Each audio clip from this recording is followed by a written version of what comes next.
বাঁশিধারী ঠাকুর কানাই একলা রাতে যমুনাতে জল ভরিতে যায়। পেছন থেকে কৃষ্ণ তখন আরে আরে চায়।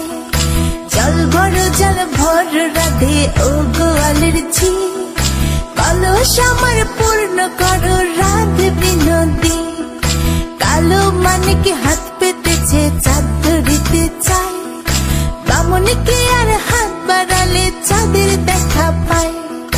কালো কালো করিস নিল গোয়ালের ঝি, আমায় বিধাতা করেছে কালো, আমি করব কি? এক কালো যমুনার জল সর্বপ্রাণী খায়, আরে কালো আমি কৃষ্ণ সকল রাধে চাই। এই কথা শুনিয়া কানাই বাঁশি হাতে নিল, সর্প হয়ে কালো বাঁশি রাধে